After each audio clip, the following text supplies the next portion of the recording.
안녕하십니까. 저는 2024학년도 경기 인용 물리로 합격을 해서 이렇게 합격 수기를 발표하게 된 합격 수기를 발표하게 되었습니다. 인고생의 신분으로 아니라 합격 수기 발표로 여기 방문각에 오니까 좀 신선한 기분인 것 같습니다. 제가 구성한 목차로는 먼저 저의 실험 결과가 어떻게 되었는지, 그리고 공부 방법이 어떻게 되었는지, 그리고 Q&A 마지막으로 드리고 싶은 말이 있습니다. Q&A 같은 경우에는 커뮤니티나 카페 같은 데서 주로 자주 올라오는 질문 사항들 같은 것을 제가 좀 봐서 한 5개 정도로 추려내서 제가 답변을 한번 만들어 보았습니다. 먼저 시험 결과입니다. 저는 1차 시험에서 77.33 점수를 받게 되었고, 커트라인 점수보다 플러스 13점 비교적 높은 점수를 받게 되어서 2차를 무난하게 준비해도 되겠구나 라는 생각을 가지게 되었으며, 2차도 어느 정도 열심히 하다 보니까 최종 점수로는 5.39점을 초과하여 무난하게 합격했다는 것을 알 수 있습니다. 여러분도 이러한 부분을 봤을 때 2차를 좀 잘 보면 좋을 거라 생각하지만 1차의 점수가 굉장히 큰 비율로 작용한다는 것을 좀 알 수 있을 것 같아요. 지금 재작년도하고 작년 점수를 보게 되면은 작년도가 68점, 재작년도가 68점, 작년도가 69점, 그리고 올해가 64.33인데 확실히 작년, 재작년보다 올해가 어려웠다는 것을 알 수 있습니다. 실제로 시험장에서도 제가 앉아 있었는데 옆에 뒤에서 한숨 소리하고 온갖 욕설이 좀 난무하던 그런 공간이 있었던 것 같습니다. 그래서 오늘 좀 확실히 어려웠던 해가 아니었나. 그래서 덕분에 저도 역시 좀 1차를 좀 더 높은 점수가 받을 수 있지 않았나, 좀 유리하게 갈 수 있지 않았나 라고 생각을 합니다. 그래서 공부 방법을 먼저 보면은, 공부 방법을 설명해 주면은 저는 반복과 효율적으로 어떻게 하면 좋을지에 대해서 좀 고민을 많이 해봤던 것 같습니다. 가장 중요한 건 반복이라고 생각하는데, 제가 맨 처음 임용고시를 공부하기 시작했을 때 이 문제에 대해서 어떻게 풀이 과정을 하면 좋을까에 대한 그 루틴을 암기하였고, 그 암기한 것을 제가 새롭게 적용해서 계속 풀어보게 되면 나아지지 않을까라는 생각을 하게 되어서 계속적으로 새로운 문제, 갑자기 생각이 안 나는데, 그 전자기학의 그리피스 이런 전공책들 같은 것들, 이런 것들 많이 보았던 것 같습니다. 하지만 이런 부분이 지금 와서 돌이켜보면 정말 쓸데없다는 생각이 들었습니다. 그래서 나중에 공부 방법을 어떻게 바꾸냐면은 정말 효율적으로 바꾸게 되었고, 정수 선생님이 준 문제가 굉장히 퀄리티가 좋기 때문에 그 문제에 대해서 계속적으로 순환하는 그런 루틴을 작용하였습니다. 그래서 효율적으로 공부하는 방법이 무엇이냐, 그 뒤에서 약간씩 조금씩 더 감미해서 설명드려보도록 하겠습니다. 먼저 교육학입니다. 최근 들어 교육학에서 오픈형 문제가 굉장히 많이 나오고 있는데, 개념을 단순히 암기하는 게 중요한 게 아니라 그 개념을 어떻게 활용할지가 가장 중요하다고 생각이 듭니다. 예를 들어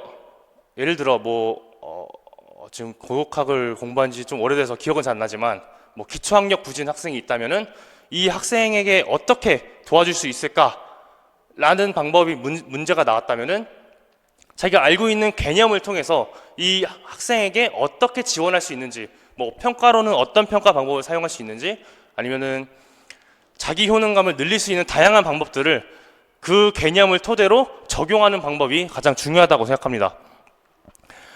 그래서 지금 교육학 같은 경우에는 단순히 암기도 중요하지만 어떻게 적용할 수 있는지에 대해서 많이 생각을 해보는 것이 좋을 거라 생각합니다. 또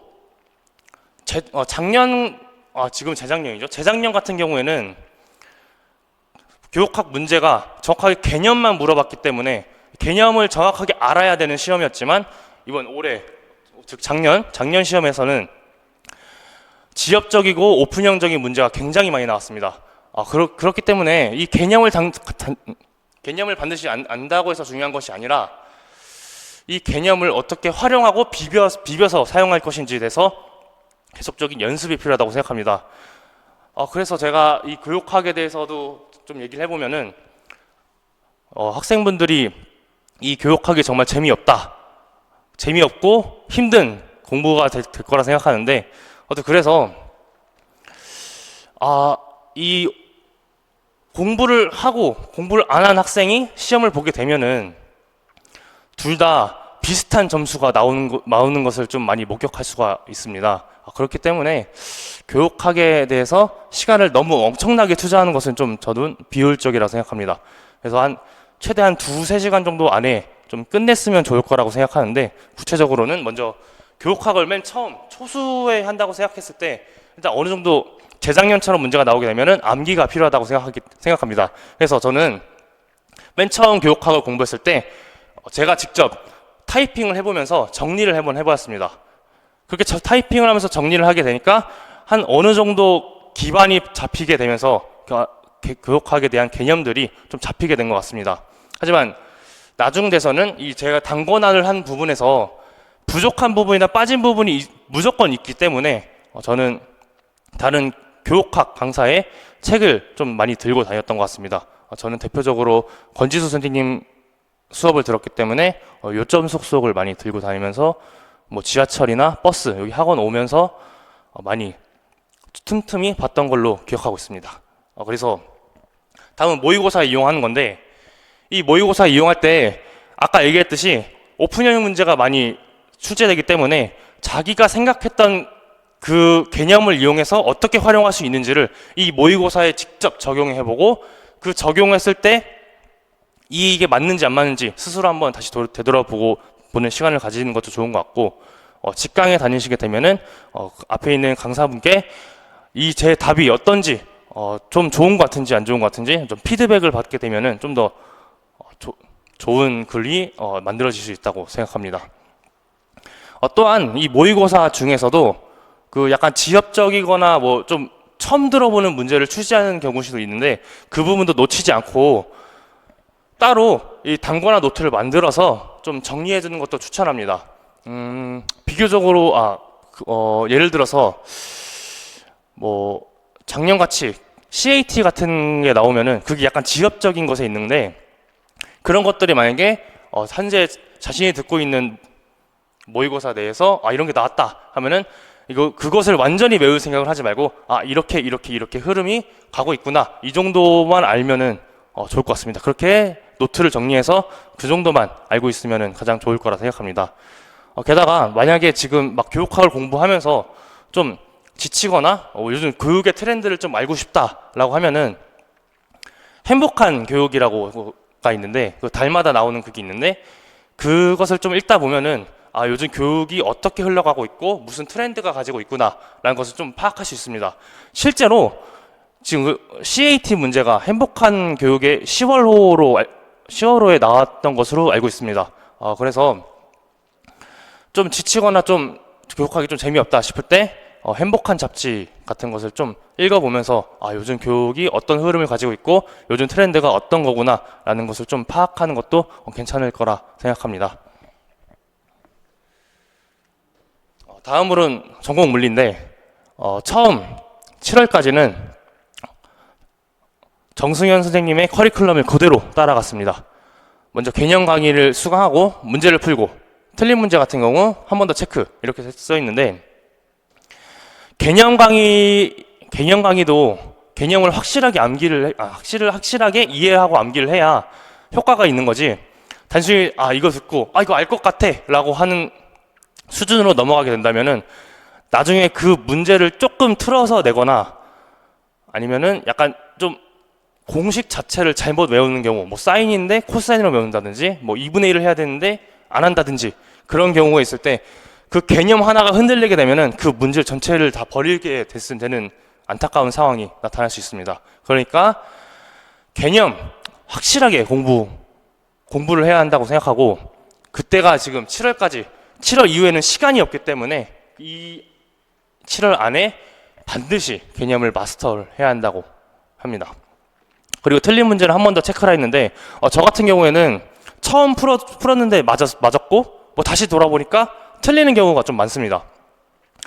그렇게 틀리는 문제가 생겼을 경우 저는 뭐 사진을 찍어서 태블릿 안에 보관을 해놓고 나중에 그것을 다시 한 번 더 풀고 또 풀고 또 풀고 이렇게 한 총 5번 이상은 풀어보지 않았나, 그런 식으로 틀린 문제 같은 게 상당히 많을 수 있는데 그 부분은 뭐 스크린샷을 찍던가 사진을 찍던가 해가지고 한 곳에 모아놔서 계속적으로 반복해서 풀어보는 것을 추천합니다. 또한 교수님이 준 강의 문제는 퀄리티도 좋고 굉장히 잘 내셨기 때문에 계속적으로 반복해서 풀이하는 것도 추천드립니다. 나중 가서는 틀린 것만 보는 게 가장 좋다고 생각합니다. 이제 8월 이후에는 이제 슬슬 내가 모의고사 같은 시험에 적응하는 기간인데, 역시 기출동형 최종 적중 문제 풀이를 계속적으로 강의를 수강하였고 문제 역시 반복적으로 풀이를 하였습니다. 아까 얘기했듯이 틀린 문제를 계속 모아두고 계속 풀어두고 계속 사이클을 계속 반복해서 돌았습니다. 그리고 실전 모의고사, 통합 모의고사도 지금 정승 교수님이 내고 있는데 이 부분은 반드시 직강을 하는 게 가장 좋다고 생각합니다. 저는 시험장에 들어갔을 때 굉장히 좀 컨디션이 안 좋습니다. 비교적 학원에서 풀 때하고 뭐 집에서 풀 때하고는 차원이 다르게 시험장에 들어갔을 때 좀 많이 실력 발휘가 제대로 되지 않는 것 같습니다. 가뜩이나 또 시험장이 좀 멀리 잡히게 되면은 뭐 대중교통을 타면서 두통이 난다든지 뭐 배가 아프다든지 뭐 다양한 이유 때문에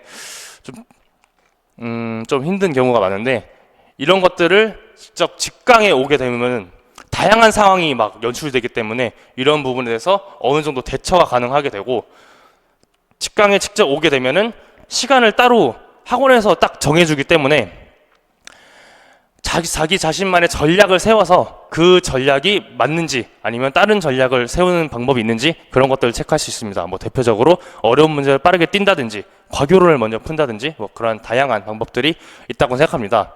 그래서 이 모의고사를 풀게 되면은 정승현 선생님 개발한 어플로 활용할 수 있는데, 이 어플을 보게 되면은 뭐 순위도 나와 있고 뭐 이렇게 그래프도 나와 있고 30% 이상 학생들의 그래프, 이렇게 다양한 그래프가 나와 있는데, 물론 순위만 보면은 뭐 잘 보면 기분이 좋겠죠.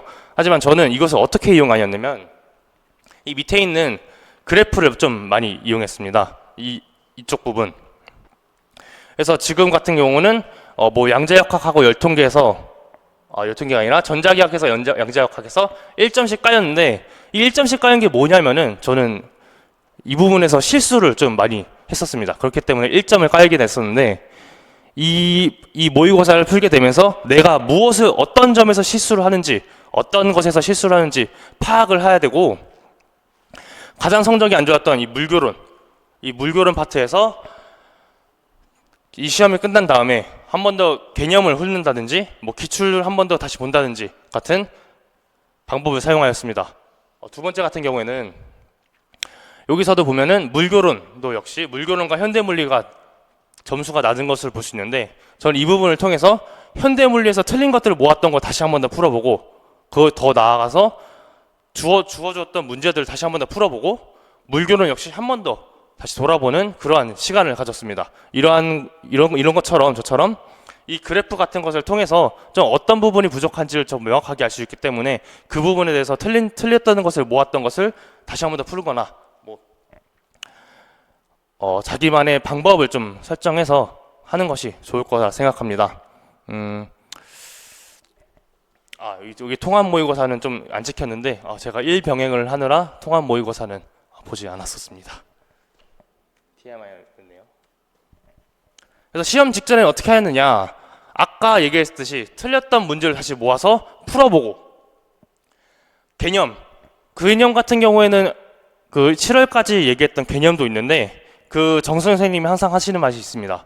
암기에 장사가 없다. 암기하라는 것을 반드시 암기하고 가는 것이 매우 중요하다고 생각합니다.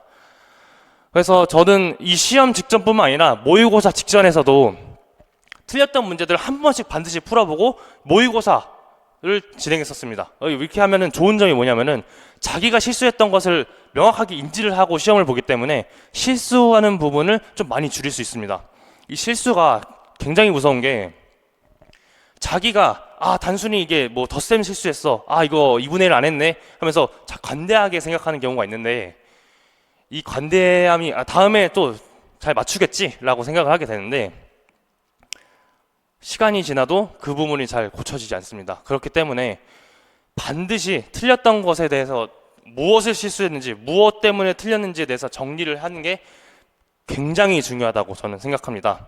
그래서 시험장에서 들고 갈 것은 딱 이 2개 정도만 된다고 생각합니다.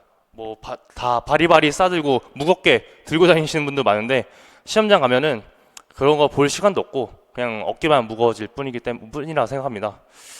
그래서 시험장에 들어갔을 때 자기가 어떻게 실수를 하는지 그런 것들을 좀 정리해 담거나 해서 그것만 보고 시험장에서 그것만 보고 시험을 보는 게 가장 좋은 루틴이라고 저는 생각합니다. 결국 제가 하고 싶은 말은 계속적으로 반복 학습하는 것이 답이다. 반복이 가장 중요하다라고 생각을 합니다.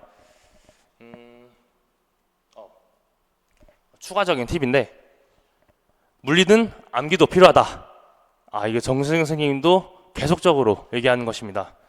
제가 이 암기가 왜 필요하냐라고 얘기한다면 진짜 시험에서 제가 풀었던 것을 좀 첨부해 보았는데 B형의 7번 여기 S의 제곱 그리고 교환자 문제가 있는데 이거를 여기 자료에 있는 것을 토대로 고지고대로 풀게 되면은 굉장히 어렵습니다. 어렵다기보다는 시간이 엄청 오래 걸립니다. 이거를 진짜로 푸는 사람이 많았는데 시험장에 보니까 이거 이미 정수 선생님이 다 알려주셨던 거거든요. S제곱 같은 경우에는 모의고사에 나왔었고 이 교환자 같은 경우에는 책에 나와 있는데 저는 이거 딱 보자마자 4분의 3 요거는 바로 딱 들어가기 때문에 이 문제를 푸는데 한 2분, 3분 정도밖에 안 걸렸던 것 같습니다.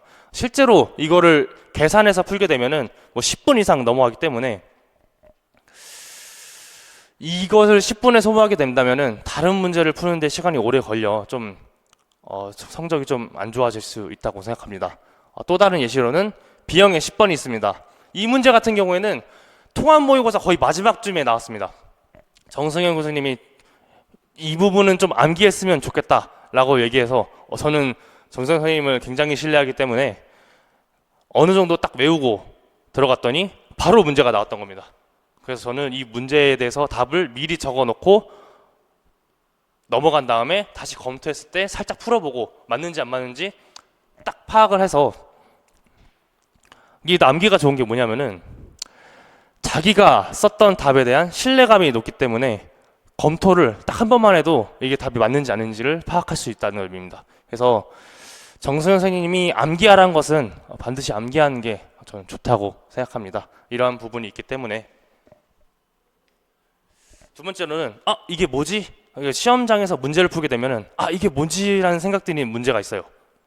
정말 오프닝이 안 되는 이게 도대체 뭘까라는 문제가 있는데 이번 같은 경우는 A의 10번입니다.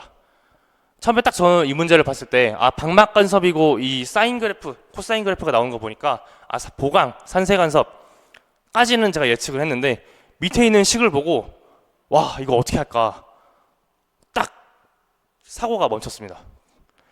그래서 일단 최소를 물어보니까 미분을 때려야 하나 해서 미분을 때릴까도 잠깐 생각했는데 도저히 아닌 것 같아서 일단 저는 이런 문제가 나왔을 때 바로 다음 번호로 넘어가서 문제를 풀었습니다.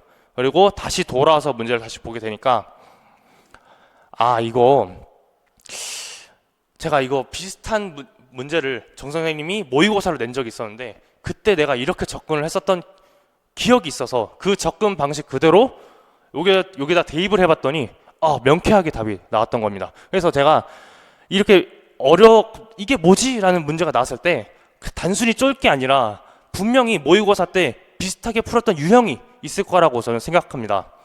그런 부분에 대해서 한번 생각해보고 이 문제를 한번 적용해보고 안 되면은 이제 어쩔 수 없지만 그런 부분이 반드시 한 번은 경험을 해봤다고 저는 생각합니다. 어떻게 풀었는지 풀이 과정 같은 것에 대해서.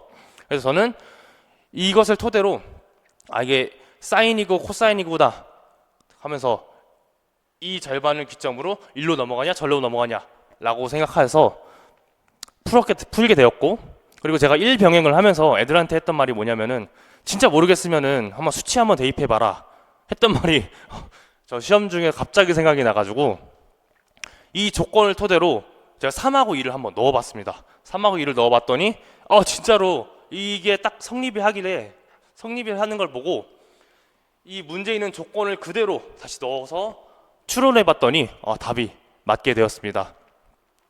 그러니까 결론적으로 하고 싶은 말이 뭐냐면은 분명히 시험장에서 내가 모르고 오프닝이 안 되는 문제가 있을 텐데 쫄지 마시고 분명히 모의고사 때 비슷한 유형을 접근하는 방법이 있을 거라고 100% 확신하기 때문에 그 접근 방법을 한번 대입해 보거나 아니면은 저처럼 수치를 한번 좀 채워 넣어 보든다든지 아니면 그래프를 통해서 사인 코사인 그래프니까 이 부분에서 한쪽으로 넘어가지 않는가 뭐 이런 방법들이 있을 거라 생각합니다. 그리고 마지막은 이렇게 길게 좀 써놨는데 결론은 실수가 어딘지를 파악하자는 겁니다. 진짜 아까도 얘기했지만 이 실수가 나타나게 되면은 관대하게 넘어가는 경우가 많은데 그렇게 관대하게 넘어가다는 진짜 1, 2점 차이로 떨어졌을 때 그 기분이 매우 좋지 않을 거라 생각합니다. 그래서 자기가 문제를 풀 때 너무 중구난방으로 푸는 게 아닌지 한 번 더 확인해보고 쭉 나열해서 어디가 틀렸는지 확실하게 파악할 수 있는 그렇게 문제를 풀 수 있도록 노력을 하고 자기가 특별하게 실수하는 부분이 무엇인지 한 번 더 정리하는 시간을 가졌으면 좋겠습니다. 저 같은 경우도 이렇게 하였지만 실제 시험장에서 실수를 하였기 때문에 대표적인 예시를 보면은 먼저 전공 A 3번 이 3번 문제를 풀면서 쭉 나왔어요. 쭉 내려갔는데 답이 루트 2분의 1인데 분명히 제가 쭉 잘 풀었는데 마지막에 루트 2라고 답을 적었습니다. 이게 검토를 한 두세 번씩 했는데 이게 끝까지 안 보이더라고요. 좀 안타깝게 좀 나갔긴 했지만 여러분도 분명히 보이지 않는 것이 있을 것 같은데 이런 부분에 대해서 한 번 더 생각을 해보고 한 번 더 점검할 수 있고 어떻게 점검해야 되는지 그런 루틴을 만드는 것도 굉장히 중요하다고 생각합니다. A8번 같은 경우에는 여기 입자의 운동량이라 되어 있는데 운동량이 벡터입니다. 벡터. 그래서 방향이 필요한데 제가 이 운동량 같은 경우에는 이 모의고사를 진행하면서 한 번도 틀려본 적이 없었는데 그러니까 인지를 하고 들어갔기 때문에 틀린 적이 없었는데 이번엔 8번에서 방향을 쓰지 않아서 또 1점이 또 이렇게 여기서 나갔습니다. 11번 같은 경우는 고유 진동수를 구하라고 이게 정선 선생님께서 마지막까지 반드시 좀 주의해라 라고 하셨는데 그게 그대로 출제될 거란 좀 안타깝게 좀 정선 선생님께 좀 죄송하게 저는 이 부분을 못 봐서 고유 진동수가 아니라 그냥 오메가를 쓰는 실수를 좀 범하게 되었습니다. 저는 이렇게 해서 좀 3점을 실수로 기부를 하였고 만약에 제가 1차 점수를 좀 높지 않은 점수를 받게 되어서 이 3점 때문에 합격을 하지 못했다면은 정말 상상도 하기 싫을 것 같습니다. 이러한 상황이 분명히 시험장에서 발생하기 때문에 자기가 어떻게 실수를 하는지 반드시 한 번 더 체크를 하고 실수를 발견할 수 있는 그러한 장치를 좀 많이 만들어 놨으면 좋을 것 같습니다. 대표적으로 2분의 1 i 오메가 제곱할 때 i의 2분의 1이 들어가서 2분의 1을 곱하지 않는다든지 아니면 저 같은 경우는 덧셈도 좀 많이 실수해봤고 곱셈도 많이 실수해봤는데 덧셈 같은 경우는 10의 자리를 좀 안 더하거나 뺄셈 같은 경우도 10의 자리를 안 빼거나 이런 경우도 많아서 그 부분 같은 경우는 제가 여기 위에다가 좀 써놓습니다. 이런 거 실수하니까 주의 이런 식으로 딱 써놨는데 이거는 이 세 가지 경우는 예측을 하지 못해서 3점이 안타깝게 날아갔던 것 같습니다. 과교론 같은 경우는 저는 김은경 선생님 과교론을 들었는데 김은경 선생님 과교론이 좋은 게 뭐냐면은 매주 시험을 봅니다. 매주 시험을 보게 되면은 매주 시험을 보는데 그 시간이 매우 타이트합니다. 그래서 자기가 준비했던 것을 바로바로 쓸 수 있기 때문에 이 시험을 보면서 개념 그런 필요한 것들, 그런 것들이 바로바로 나올 수 있다는 그런 장점이 있습니다. 그래서 그 김은경 선생님 추천하기로 물리에서 나왔던 게 화학에 나올 수 있고 뭐 생물에 나왔던 것이 물리에 나올 수 있기 때문에 한 3개년 정도 과교론을 재본해서 계속 한 번씩 훑어보는 게 좋다고 하셔서 저 역시 그렇게 3, 4개년 과교론 기출문제를 재본해서 틈나는 대로 보게 되었고 이론 모형 같은 경우는 솔직히 단권화까지는 필요 없다고 생각합니다. 이론이나 모형 같은 경우는 그렇게 어렵진 않은데 5개념은 단권화를 무조건적으로 해야 한다고 생각합니다. 5개념 물어보는 문제가 좀 요즘 출제가 되고 있기 때문에 그 물화생지 자신의 과목에 대해서 어떤 5개념들이 있는지에 대해서 한 번씩 찾아보고 교과서 같은 거 좀 찾아보면서 단권화를 하는 게 좀 좋다고 생각합니다. 그리고 올해부터 정서영 선생님이 물리 교육료를 시작하는 걸로 알고 있는데 그 김은경 선생님 같은 경우는 물화생지를 전체적으로 하기 때문에 약간 깊이가 좀 부족한 좀 그러한 부분이 좀 단점이 될 수 있는데 전서영 선생님이 물리 교육론을 진짜 실제로 하게 되면은 물리 교육론에 대한 깊은 곳까지 알 수 있다고 생각하기 때문에 정수현 선생님의 물리 교육론을 듣는 것도 괜찮을 거라 생각합니다. 좀 더 빨리 해주셨으면 좋았을 건데 말입니다. 그래서 Q&A를 모아봤는데 하루에 공부 몇 시간 하셨나요?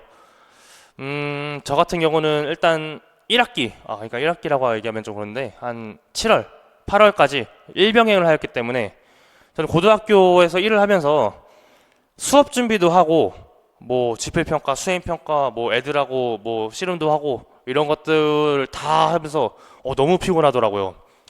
그래서 실제로 이 기간 동안에 하루에 한 3시간 정도, 최대 3시간 정도밖에 공부를 못했던 것 같습니다. 굉장히 빠듯했기 때문에 좀 많이 힘들었던 것 같습니다. 그 다음에 9월부터는 이제 좀 일에 익숙해지게 되면서 하루에 한 최대 7시간 정도 공부를 하였습니다. 뭐 퇴근하면 바로 독서실에 들어가서 공부를 하였는데 뭐 독서실에 바로 들어가면은 먼저 핸드폰을 먼저 보게 되는 것 같습니다. 그래서 대부분 다 그러실 거라 생각하는데 뭐 바로 공부를 시작하지 않는 것도 좋은데 뭐 자기만의 기준점을 세워서 뭐 핸드폰 한 20분만 보고 집중해서 공부한다든지 그런 룰을 정하는 것도 좋을 거라 생각합니다. 그래서 최종적으로는 한 3시간 그리고 나중에는 7시간 정도 공부를 했던 것 같습니다. 결국에는 얼마큼 했는지가 중요한 게 아니고 진짜 제가 핸드폰 같은 것을 안 보고 딱 집중 모드에 들어갔을 때가 그때 몇 시간 했는지가 가장 중요하다고 생각합니다. 두 번째는 수특, 수완, 피트 등을 꼭 풀어야 하나요? 이 부분에 대해서도 굉장히 말이 많이 나오는데 피트는 좀 풀어봐도 괜찮다고 저는 생각을 하는데 수특하고 수완은 저는 완전히 반대하고 있습니다. 왜냐면은 제가 고등학교 수업을 하면서 요즘 트렌드가 어떻고 어떤 흐름으로 문제가 나오는지를 파악하기 위해서 제가 수특하고 수완을 많이 풀어봤는데 이 임용고시 문제하고 완전히 방향성이 다릅니다. 그렇기 때문에 수특하고 수완은 풀지 않는 게 가장 좋다고 생각합니다. 더불어서 서웨이라든지 홀리데이 그리고 그리피스 이런 것들도 괜히 손댔다가 솔직히 저도 불안한 마음에 이거 봐야 되나 라는 생각도 했지만 의미가 없다고 생각합니다. 정수영 선생님이 주는 문제도 많고 퀄리티도 높기 때문에 그것을 계속 반복적으로 하는 게 가장 좋지 않나 라고 저는 생각합니다. 수특수화는 확실히 안 하는 게 저는 좋다고 생각합니다. 이 부분도 굉장히 많이 물어보는데 기간제 시간 강사 해도 되나요? 저는 딱 기준점을 얘기하면은 약간 장수생 같은 경우에는 1차를 계속 합격하고 2차를 좀 많이 떨어지는 분이 생각보다 좀 있습니다. 그 부분 같은 경우는 기간제 시간 강사를 무조건 저는 하는 게 좋다고 생각합니다. 1차 점수가 1차를 계속적으로 합격하고 2차에 떨어진다. 그렇다면은 기간제하고 시간 강사를 1년 동안 풀로 채워서 해도 된다고 저는 생각합니다.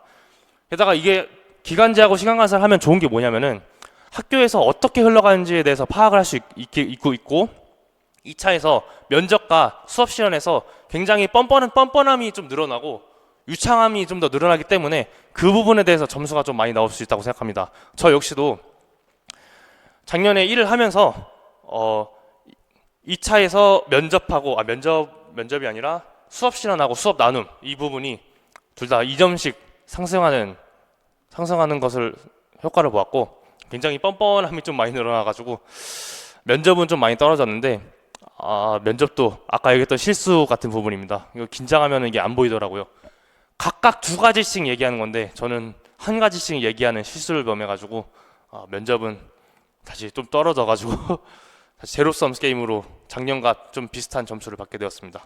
그래서 결론적으로 하고 싶은 말이 뭐냐면은 1차를 무조건적으로 계속적으로 합격하게 되면은 기간제하고 시간 강사를 해라. 하지만 좀 애매하다 싶으면은 6개월씩 하는 것도 저는 굉장히 추천합니다. 아무래도 또 이게 기간제하고 시간 강사는 경력을 좀 중요시하기 때문에 1년짜리는 잘 안 받아줍니다.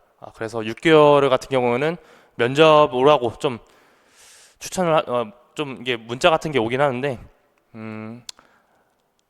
호봉도 채우고 좋기 때문에 한 6개월 정도 하는 것도 6개월 정도 하는 게 가장 베스트라고 저는 생각합니다.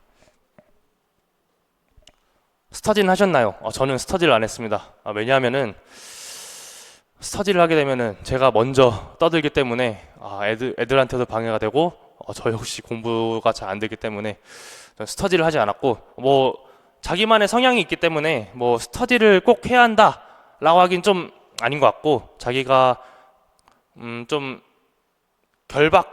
결속된 그런 공부를 하고 싶다.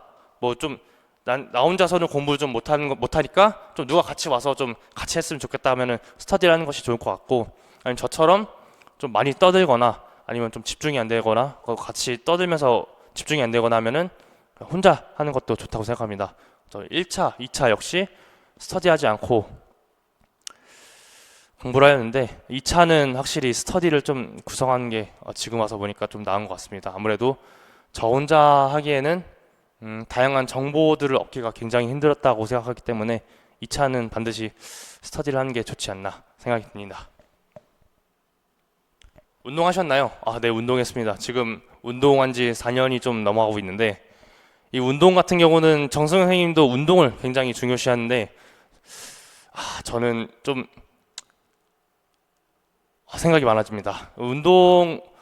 저 역시 운동을 하면 좋다고 생각하는데 이게 문제점이 뭐냐면은 유산소만 하면은 상관이 없습니다. 근데 이제 좀 중량을 치고 하게 되면은 운동에 중독이 걸립니다. 그래가지고 저는 이제 9월, 10월 갈 때 동안 중량이 계속 늘어나는 경험을 해서 운동 중독이 걸려서 이게 어깨도 좀 다치고 오히려 체력이 좀 더 떨어지는 그런 불상사가 좀 생겼던 기억이 있습니다. 그렇기 때문에 운동 같은 경우에는 좀 격렬한 운동이 아니라 좀 간단하게 유산소 정도로 마무리하는 게 가장 베스트지 않을까. 운동을 하게 되면 스트레스도 풀리기 때문에 좀 운동하는 것을 추천합니다. 다만 좀 중량 같은 것들은 좀 피해주는 것이 가장 베스트라고 생각합니다. 마지막으로 드리고 싶은 말, 그냥 자기 자신을 믿고 물리 같은 경우는 정 선생님을 믿고 그 커리큘럼을 그대로 따라가게 되면은 내년에 이 창을 볼 수 있지 않을까 생각됩니다. 모두 최선을 다해서 이 최종 합격의 문구를 봤으면 좋을 것 같습니다. 여기까지 제 발표를 마치도록 하겠습니다. 감사합니다.